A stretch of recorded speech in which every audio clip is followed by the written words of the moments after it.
welcome back. I am Gunisha and today we are going to be talking about The Perks of Being a Wallflower by Stephen Bosky.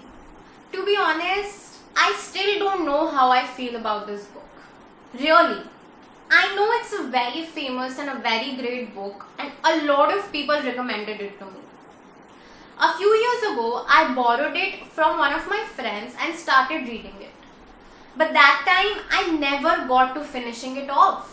I left it in between. So, about a month ago, when I decided to read The Perks of Being a Wallflower again, it took a lot of effort and strength to do it. Because the feel I associate with a book the first time I read it or the first time I hear about it stays with me for life. And obviously, I did not have a very good impression of The Perks of Being a Wallflower after my first experience with it. So I really didn't want to read it again, but then I did, and I completed it this time, and I still don't know how I feel about it. So the story is about a young, reserved, mentally detached from the world kind of a boy named Charlie who is described as a wallflower, meaning an excluded or shy person. He is deeply affected by two very traumatic incidents in his life. The suicide of his very close friend Michael and the death of his favorite aunt Helen. So he decides to pen down his feelings to let the burden off his chest. But instead of keeping a dear diary, he starts writing letters to an anonymous person. Now, I really like this concept. We as humans all want to be heard. We all want a person who hears us, hears our feelings and our thoughts and our emotions, but does not judge us or does not provide his or her own opinion.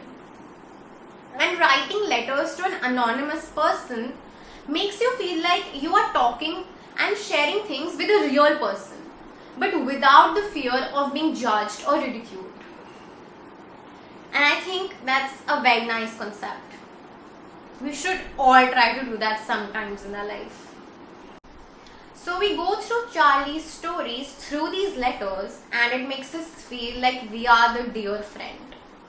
Most of the book is focused on Charlie's adolescent years and his growing up experiences. Now, we have all read books here and there about teenage life and growing up and crushes and peer pressure and family problems and whatnot. But here, this book stands out a bit. It touches a few deeper and a bit darker themes which we don't normally talk about. For example, alcohol or drugs or sexual desires or cigarettes, which are very normal and happen to everyone. But you won't find these things being normalized in books so often. The friendship established between Charlie and his two seniors, Sam and Patrick, is very beautiful and stays with you till the end of the book. I would like to mention one particular scene wherein the three of them are out driving at night in Sam's pickup truck to Charlie's first real party.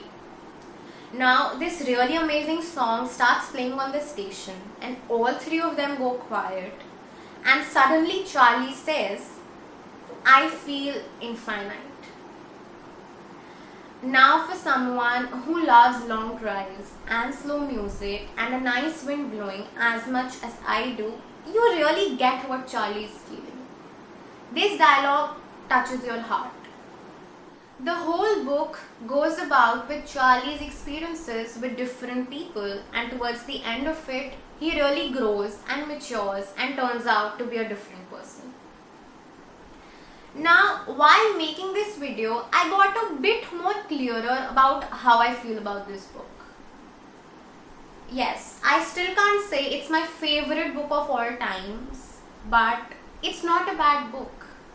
It is slow and boring at some points, and at some parts I really wanted to leave the book in between and not finish it. But it's a different theme, a different story, something which I have not read before.